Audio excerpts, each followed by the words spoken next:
Welcome back to another week at the Damage Report. I'm John Adrola. Brooke Thomas is here as well. I'm here, Hi. Good to have you here. Like rushed. Yeah, that's probably because we were talking about really difficult to watch Game of Thrones episodes immediately before this started. And so I think let's just keep doing that. Let's just talk about Game of Thrones. Let's talk about Game of Thrones. Done. Honestly, what percentage of the audience would probably be okay with that? At least 15%. If you're a fan, you're a fan. You should probably be watching Game of Thrones. I am rewatching the whole series right now. And I just watched The Mountain and the Viper. If you haven't seen it, watch the show. It's a hard episode to watch. That's when we thought we knew what happened, and then we didn't. Well, that's Game of Thrones right there. That's Game of Thrones. That's the you either win or you die. You were so worried I was gonna spoil it. I thought you might, even though it's like 2 years, 3 years old. Anyway, yeah. So look, I am gonna spoil something. I'm gonna spoil what you can expect to hear about in the rest of the show. Okay. So first, we're gonna be talking about the Green New Deal. Later on the show, near the end, hopefully, Bernie Sanders over the weekend talking about his healthcare plans on Face the Nation. Great stuff there. Not so great. Donald Trump on Ruth Bader Ginsberg and what his plans are in relation to her. We also have 2 guests who are gonna be joining us throughout the week. Federal politics reporter for the Center for Public Integrity, Dave Levinthal, is gonna be joining us to continue our series breaking down the donors of all of the Democratic primary contenders. This time, Marianne Williamson, who's been on the show. We'll be talking with Dave about that. Later on the show, Pramilla Malick, an environmental activist, will be joining us to talk about Andrew Cuomo and some political corruption in New York. And we've got more, actually. Betsy Devos. Oh my goodness. Getting a lot of criticism, but not necessarily for what she should be getting criticism for. Yeah. So we'll be breaking down some more stuff that potentially could be a problem for her going forward. But first, last Friday, Chris Hayes had a Green New Deal town hall with Alexandria Ocasio-Cortez, making him more jealous of him than I thought I would ever be. And so he did that. He did that. He called it AOC all in. Yeah, he got to do that. But it was good. I'm glad that they did it because they were talking about climate change and it got great ratings and it made for very good TV. And so I want to talk about a couple of things that were discussed there. First, what we've been trying to sort of drive home on this program for some time is not just accepting that climate change is happening and not just accepting that we have caused it and even not just accepting that maybe we should do something about it, but going that next step to addressing it with the urgency it deserves. And here is Representative Alexandria Ocasio-Cortez talking about that. You know, on the events of September 11th, 2001, thousands of Americans died in the largest terrorist attack on US soil. And our national response, whether we agree with it or not, our national response was to go to war in one, then eventually 2 countries. 3,000 Americans died in Puerto Rico in the aftermath of Hurricane Maria. Where is our response?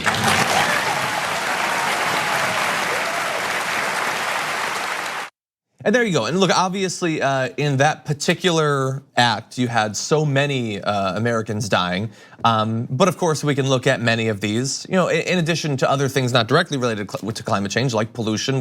Last week we were talking about the almost 9 million people per year that die around the world due to that. Gigantic issues, but we don't address them with the urgency that they deserve because we haven't been shown the link enough. The media doesn't talk about it enough. We can see a tower falling and we can understand the people that died there, but not necessarily the people who drown or burn or all the other issues related to climate change.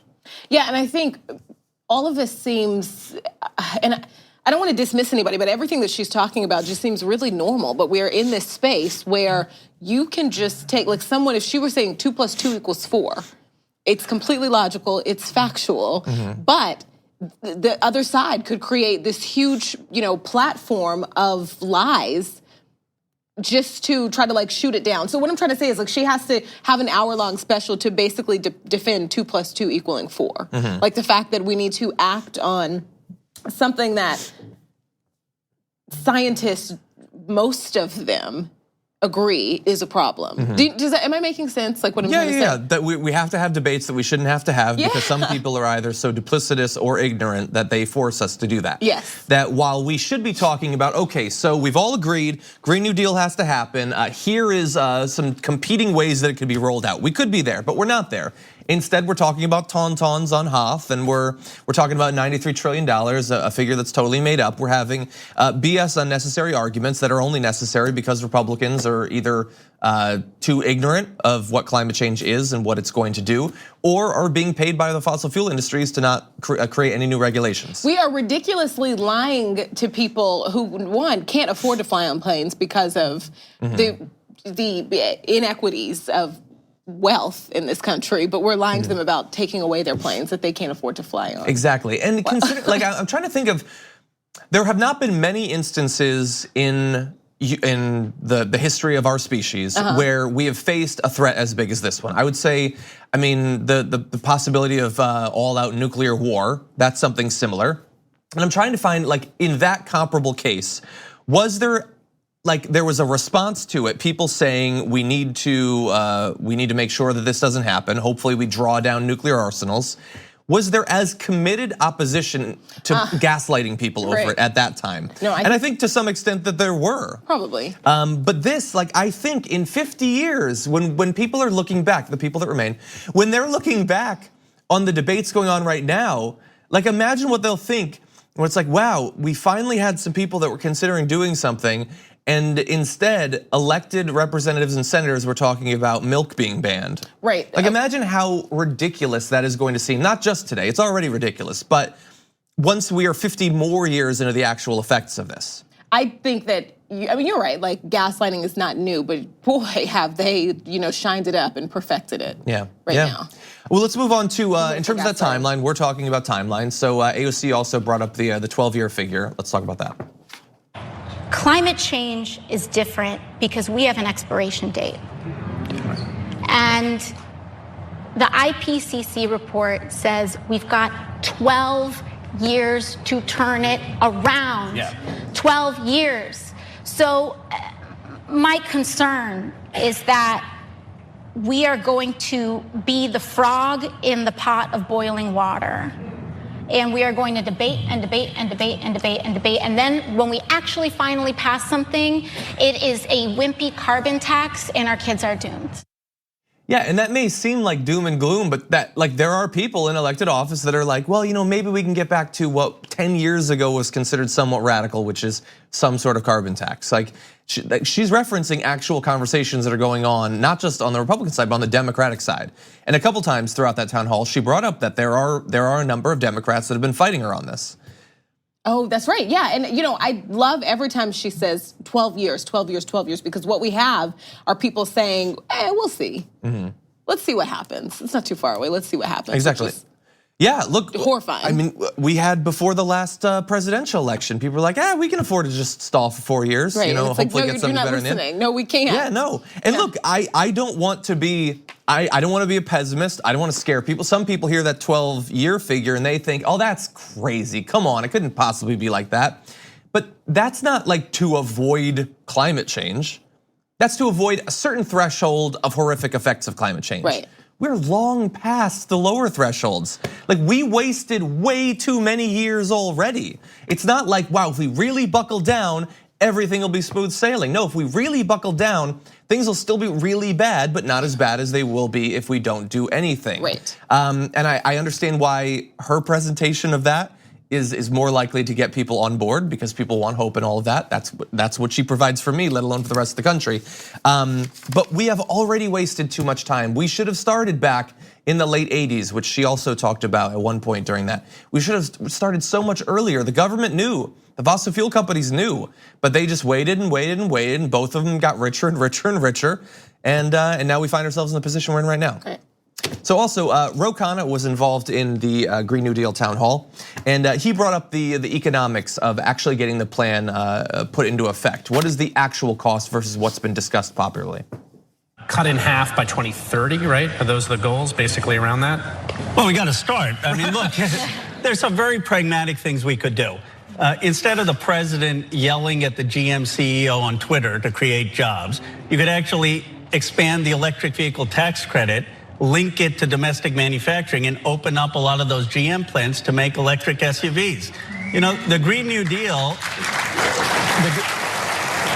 the Green New Deal is also the green energy race. China is making 50% of the electric vehicles. If you care about having that industry in the United States, why aren't we incentivizing that? Why aren't we building solar plants and wind plants? We could, and this $93 trillion number is crazy. It would, for $300 billion more dollars, you can look at the math, we would match China's spending and we could get to 50% solar and wind energy by 2025. California is already doing it. We're gonna get to 60% by 2030. Yeah, So Ro continues to be great, and that's the opposite side of the doom and gloom and the pessimism. Is the not only like there are some people I think who will rightly want to do something about this because they don't want our civilization to be devastated. Right. But there's also so much to be gained by actually doing something about it. Not only in producing electric cars and things like that, but the solar panels and the wind turbines and all that. He hinted at that as well, and we are choosing not to do that because the people in power right now, Republicans, are like,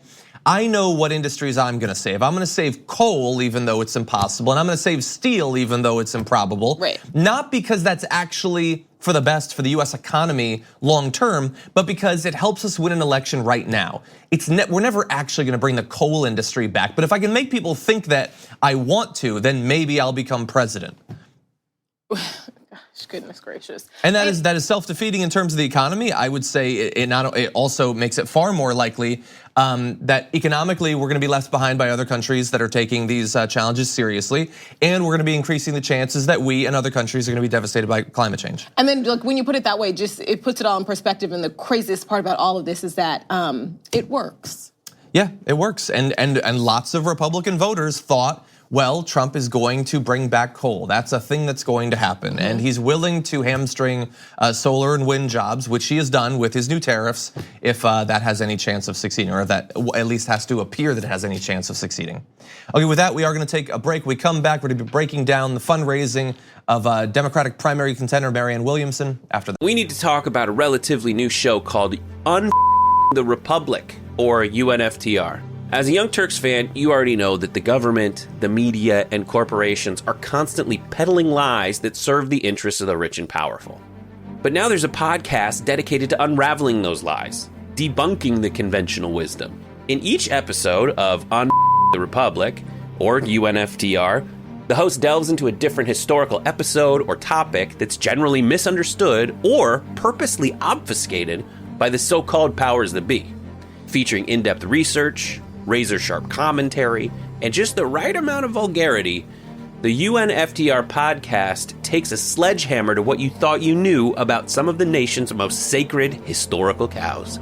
But don't just take my word for it. The New York Times described UNFTR as consistently compelling and educational, aiming to challenge conventional wisdom and upend the historical narratives that were taught in school. For as the great philosopher Yoda once put it, you must unlearn what you have learned. And that's true whether you're in Jedi training or you're uprooting and exposing all the propaganda and disinformation you've been fed over the course of your lifetime. So search for UNFTR in your podcast app today and get ready to get informed, angered, and entertained all at the same time.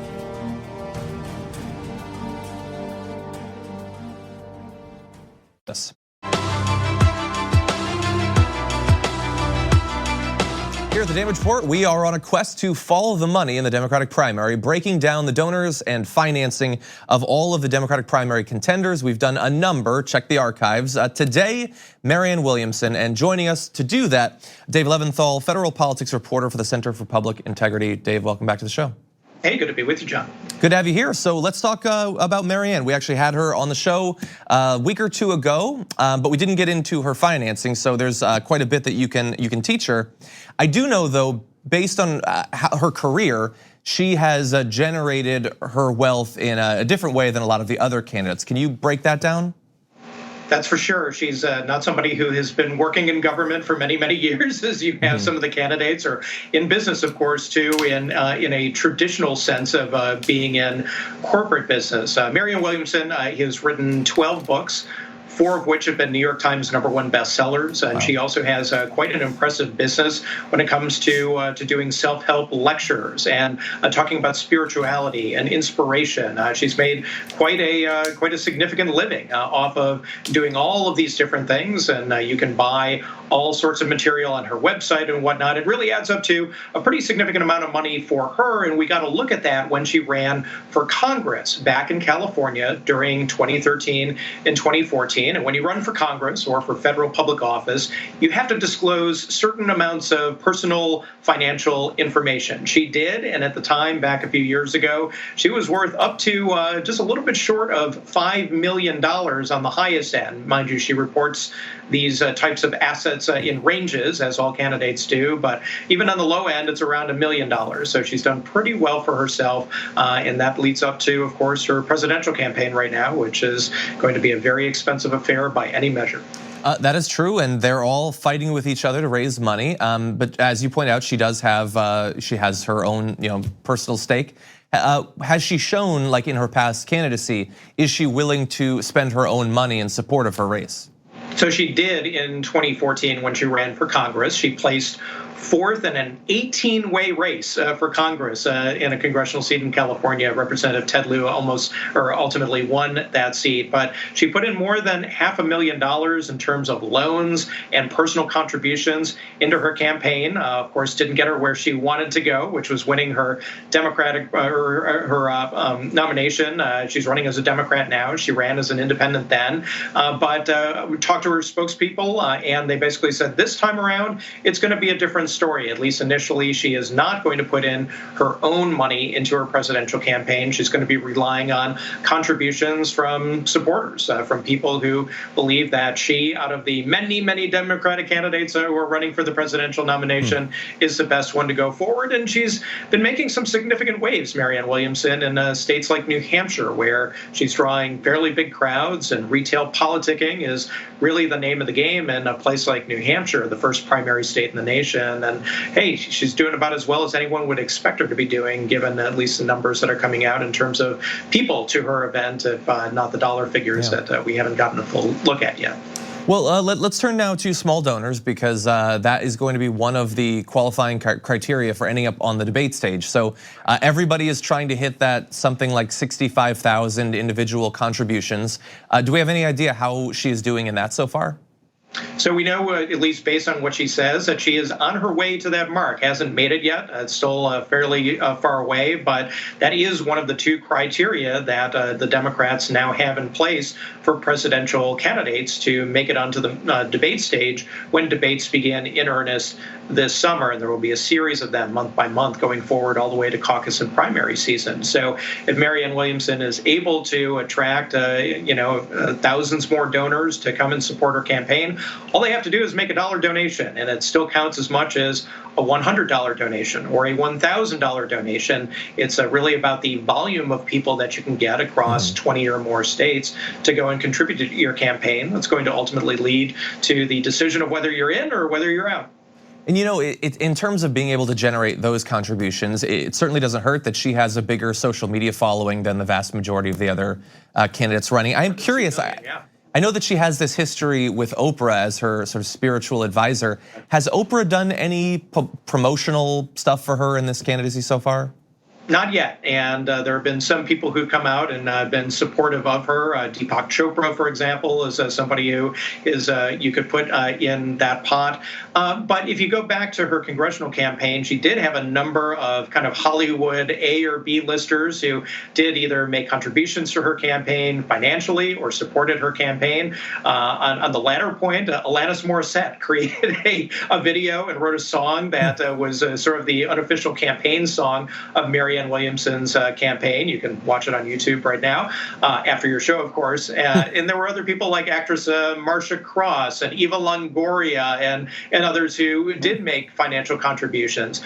Ben Cohen of Ben & Jerry's also made a contribution, although it should be noted that Ben Cohen is also a big Bernie Sanders supporter and has been fundraising during this presidential go-around for Bernie Sanders, so maybe she won't be able to count on him as much anymore. But the point is that she definitely does have some some friends in relatively high places, definitely well-known places, who can be surrogates for her potentially, who can campaign for her potentially and cover more ground than she alone can. But she's somebody who does definitely have a great force of presence and is very inspiring to a lot of people. And whether that translates from the world of professional inspiration to the political trail remains to be fully seen. But a lot of people are seeing her outperforming expectations already when she just announced just about 2 months ago that she was jumping into the presidential race.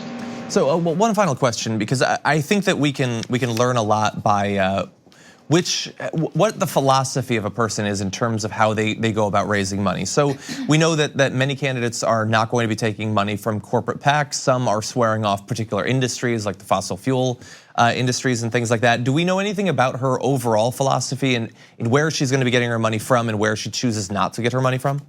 In fact, yeah, she released a video not long ago that talked about this very issue, about where she's getting her money. And she's kind of taken the standard line that many of the Democrats have taken, saying, hey, not going to take corporate PAC money. And it's almost as if the Democrats are trying to outdo one another as to the way that they restrict money coming into their campaign. Elizabeth Warren may be most out front in that regard. But Marianne Williamson has said, yeah, I'm not expecting to take any corporate PAC money. It's all going to be very people-based, that I want you, average American, to make a donation to my campaign to both support it in terms of money, but also to support it in terms of getting me on the debate stage. So that seems to be the tack that she's taken. There's been no super PAC or any type of outside organization that's come in any major or even minor way to go and support her candidacy. But that is possible. People need to remember that super PACs are legally independent entities from a presidential campaign. So sometimes candidates like when super PACs come and support them. Sometimes they don't, but the bottom line is that a super PAC, if it wants to set itself up and support a candidate, it can. For Marianne Williamson, Bernie Sanders, or any of the other candidates who are running, they do have that right under the Citizens United decision to do that. And Jay Inslee, the governor of Washington, is one candidate who does have a very, very active super PAC right now. Pete Buttigieg, the mayor of South Bend, Indiana, is somebody who had his own super PAC going as a precursor to his campaign. So definitely different candidates have different relationships with political money in a pretty major way. And because of that, we very much appreciate you coming on the show and breaking down these candidates one by one. You've mentioned a few that perhaps we can circle back to in future weeks. But Dave Levinthal, thank you as always. Thank you. We're gonna take a short break. We come back. Betsy Devos got a lot of criticism for her position on the Special Olympics, but there was another thing over the last few days that didn't get quite as much press attention that Brooke is gonna be breaking down for us on the other side of this break. Okay, so we know that Betsy Devos is an absolute disaster, but it turns out she's a disaster for more reasons than we thought, right, bro? Absolutely, yeah. So everyone knows she testified before a House Appropriations Subcommittee on Trump's 2020 budget, specifically for her department. Many topics came up. A lot of you, and rightfully so, have been talking about the Special Olympics cuts because that was horrible. I think that's a good word for it. But something else happened is deplorable. Yes, exactly. Something else happened that John kind of alluded to that I think we were both surprised. A lot of people weren't talking about. I hadn't heard about it until you talked about it. Right, and so now here's the thing. You may already know the Trump administration rescinded Obama-era guidance that was set out to attempt to make sure schools didn't unfairly discipline Black students.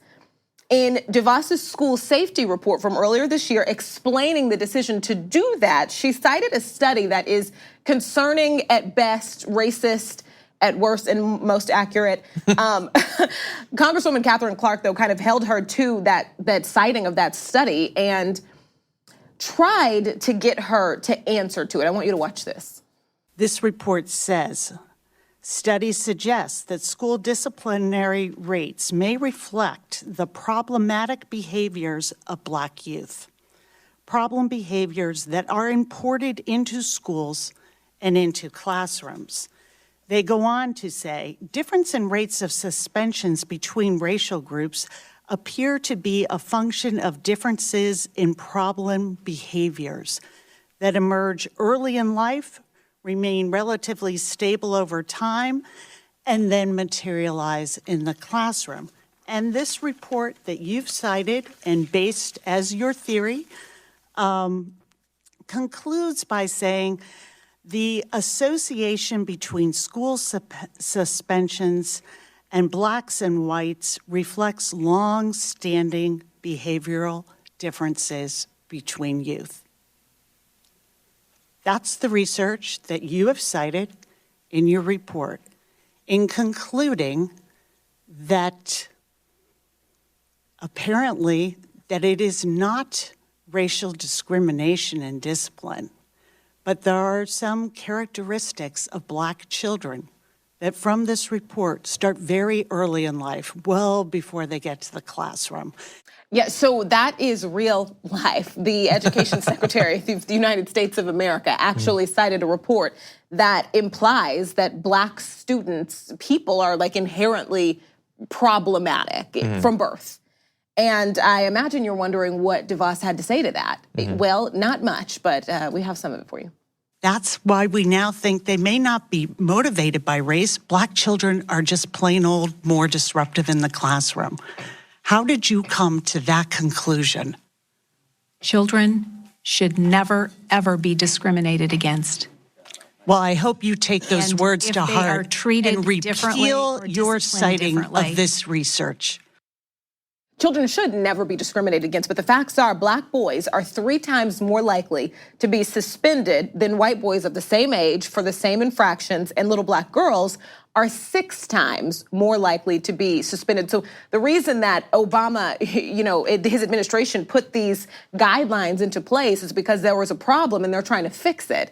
And so now Devos and Trump are, walking back just the idea of that problem and saying, no, it's not about racism. It's about the black kids. They're just a problem.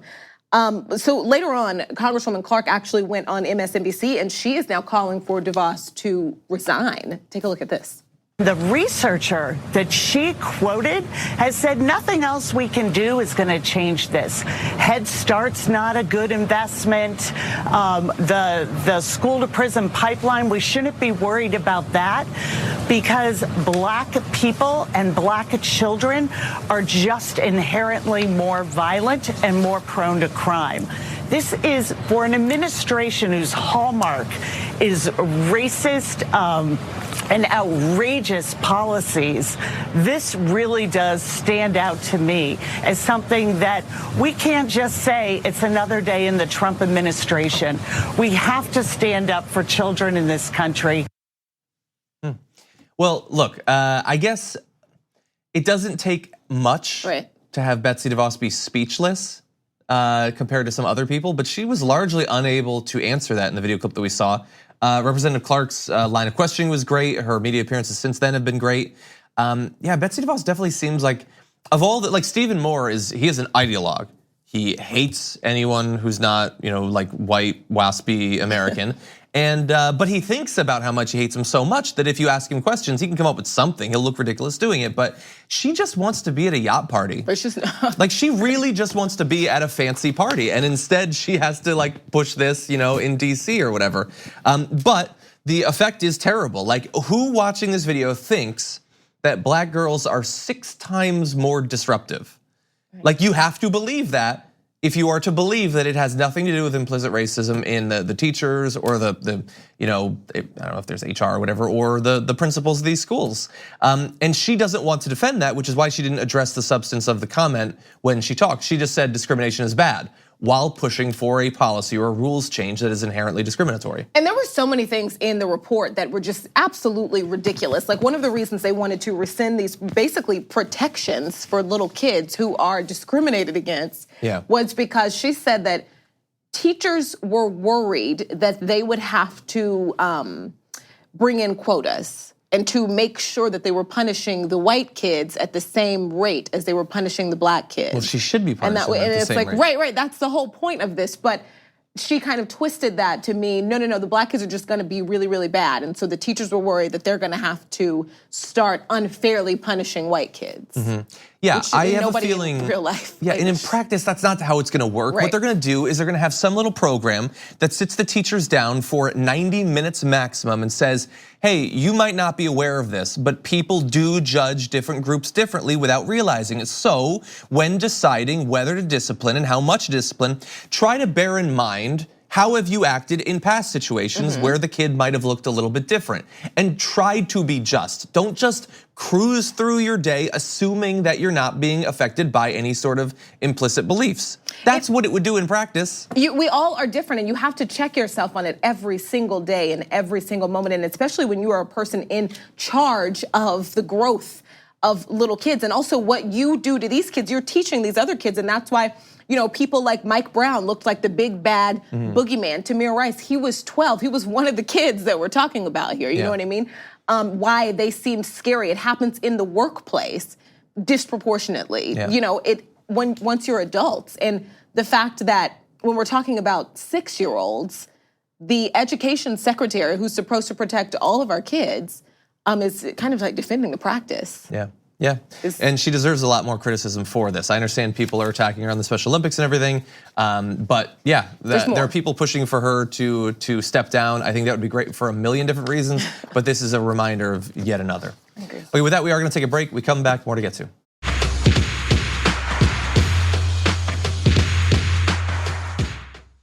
Joining us once again on the Damage Report is community organizer, environmental activist, 2018 New York State Senate candidate, chair of Protect Orange County, and founder of Principled Progressives, Pramilla Malick. Welcome back to the Damage Report. Thank you for having me again, John. Great to have you here, and in particular on this topic. So we have this Democratic primary field that's already chock full of candidates, but if one of them, Joe Biden, chooses not to run, we might get another one. Is that correct? We might very well get Andrew Cuomo, who absolutely has presidential ambitions. So we shouldn't dismiss and discount him. But more importantly, I mean, it's April Fool's Day. It's April 1st. So last time I was on your show, I talked about the difference between climate denial and climate deception, and climate truth being the crack in between them. And I think today is a really good day to talk about climate deception, because Governor Andrew Cuomo is an embodiment of climate deception. And I think what you'll find is the way he is held captive by fossil fuel interests is really the problem we're confronting with the climate change crises. It's really corruption. And I don't know if you look through the public accountability report that came out last year, actually when his aide was convicted of taking bribery money from a frack gas power plant company, but it really is emblematic of the crisis we're facing and why we absolutely must elect a principled progressive if we have any hope of emerging out of the climate crisis. I mean, this is a governor who has banned fracking, at least that's what we're told, and who wears the Green New Deal lapel button on his lapel and waves the progressive flag. I mean, he's somebody who tries really hard to pose as a progressive, yet if you look at him and you look at how he rose to power, you'll see that he is absolutely held captive by very entrenched fossil fuel interests who not only brought Cuomo to power, but they are also the same people who brought Donald Trump to power. And these people are everything to everyone. If the country moves left, they'll give you a left person. If the country moves right, they'll give you a Tea Party person like Donald Trump. And that's what that's the game that we have to overcome if we really want to give our children a future. So you mentioned the corruption scandal. For people who might not have been following, can you sum up basically what was this scandal, how was he involved, and how is it tied to the sort of dirty fossil fuels that we've been talking about in the segment? Sure, so Governor Cuomo's closest aide, so close he's often described as Andrew Cuomo's other brother, Joseph Percoco, was just convicted of taking bribery money from a company called CPV, Competitive Power Ventures, that builds frack gas power plants across the country. Now, the executive who was also convicted along with Percoco, his name is Peter Kelly. His father, Peter Braith Kelly, is one of the largest Democratic Party operatives there are in this country. He used to run a lobbying firm along with Roger Stone. It was called Stone, Blackford, Manafort, and Kelly. Or I don't know, the order might be mixed up, but they had a lobbying firm together. So these are really powerful people. And Roger Stone was, curiously very involved in promoting and supporting Governor Cuomo as he rose to power. Governor Cuomo rose to power, of course, on the back of the takedown of Eliot Spitzer, who was known as the sheriff of Wall Street. So the corruption and the conspiracy theories get really kind of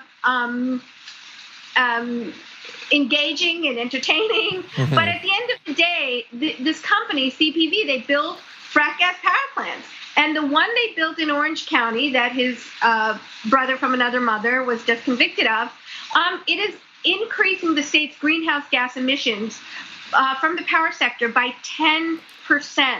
So at the same time that this governor is taking the pledge for the Green New Deal and waving the flag and wearing the button and claiming to be a progressive and claiming that he banned fracking, he's facilitated this frac gas power plant. He's in bed with these really nefarious, entrenched fossil fuel interests and dirty tricksters like Roger Stone, the same people who Stone, proudly takes responsibility for the rise of power of Trump. You see a lot of the same players involved in both of these people. And I think if you look at all of the centrist candidates in the field, you got to look at their record on fracking and frac gas power plants to really determine how green they are. And this governor, if he's green, as Josh Fox says, the sky is pink and I'm from Mars. Thank you. And look, it's especially important what you're describing here, because there are not only a lot of candidates, but there are a lot of candidates that are trying to claim that they are environmental progressives. So it's important that we have environmental activists like you that are making sure that their rhetoric is not actually incongruent with what they've been doing. And you've established that this is not just a hypothetical concern going forward, but this is something that his track record should make us very, very nervous about. So Pramilla, thank you so much for joining us and breaking down a very important issue here. Thank you for having me. Anytime. We're gonna take a short break. When we come back, the Supreme Court, Donald Trump's got some big condescending plans after this.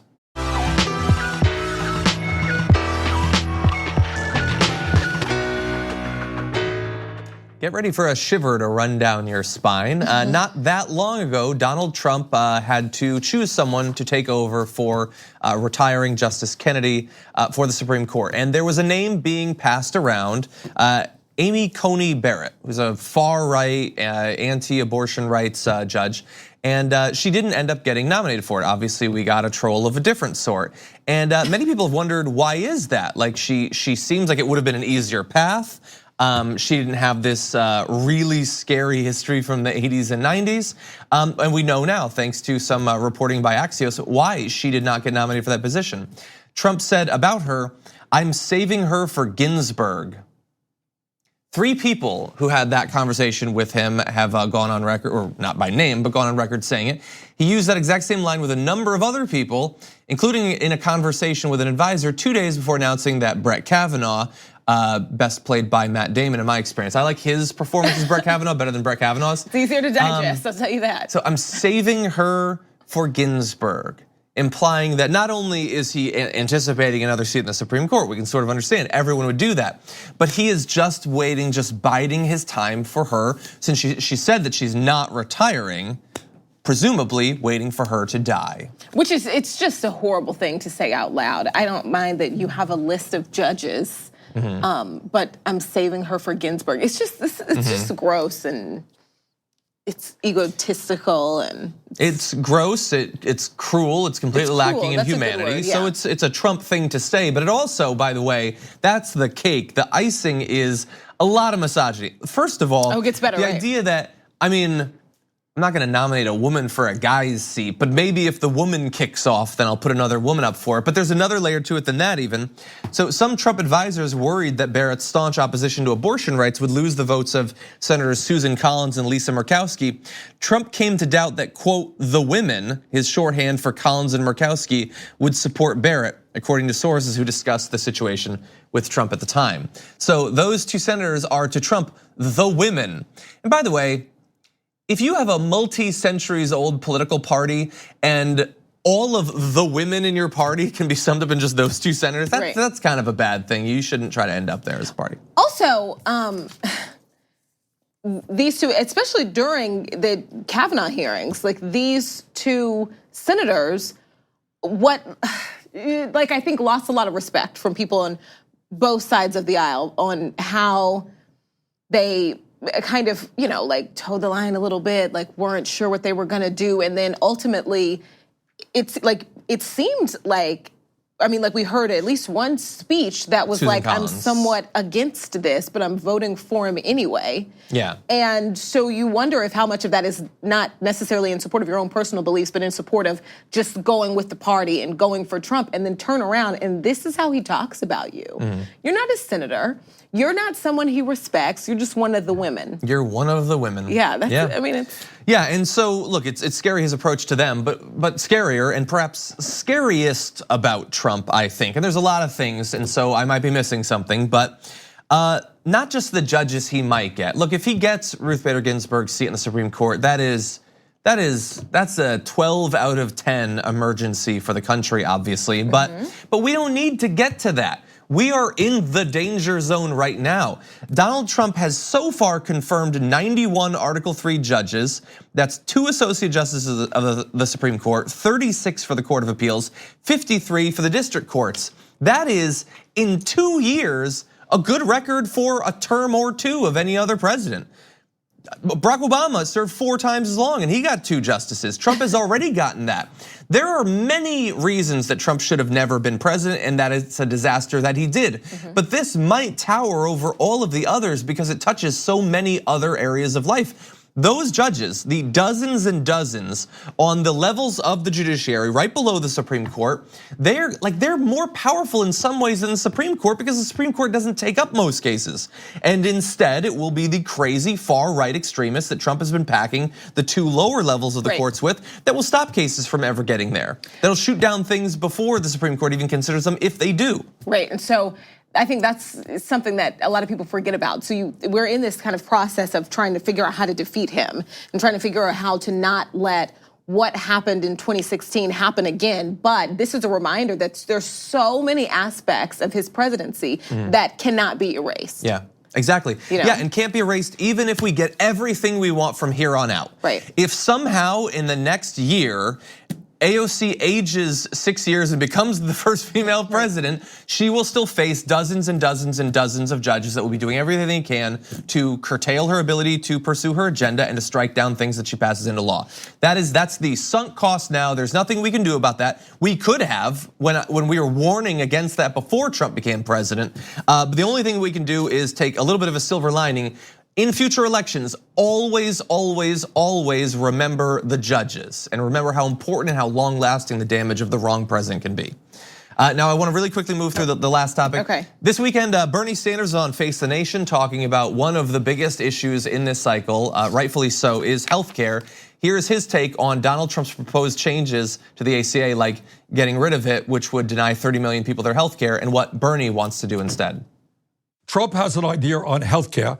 His idea is to throw 32 million Americans off of the health insurance they have, doing away with insurance for kids who are 26 years of age or younger who are on their parents' plans, doing away with the protections that the ACA has for pre-existing conditions, Margaret. That means if you have cancer, you have heart disease, you have diabetes. If Trump gets his way, the cost of health insurance for you will be so high that many people literally will not be able to afford it. Thousands of people will literally die. That's Trump's health insurance plan. My plan's just a little bit different. I think we should join the rest of the industrialized world, guarantee health care to all people as a right, end the absurdity of the United States spending twice as much per capita on health care as any other nation, while our life expectancy is actually going down and our health care outcomes are worse than many other countries. And by the way, we pay by far the highest prices in the world for prescription drugs. Margaret, let me make a campaign promise to you, and you can repeat this, play this tape over if I'm elected president.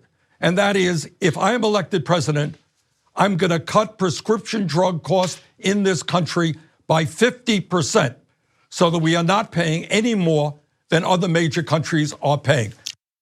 So that's obviously a big pledge. I think it'll be a very popular one. It's based on legislation that we broke down months ago that he supports. And that is, if this is going to be an election on health care, I don't think the difference could be any starker between him and Donald Trump.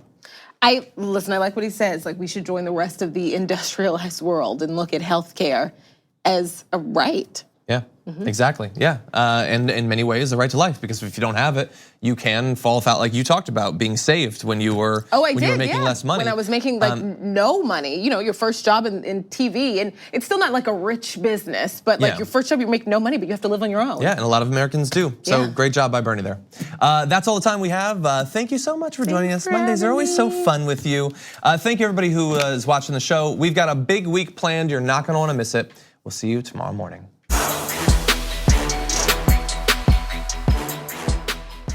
Thanks for listening to the full episode of The Damage Report. Support our work, listen ad-free, access members-only bonus content, and more by subscribing to Apple Podcasts at apple.co/TYT. I'm your host, John Adarola. I'll see you soon.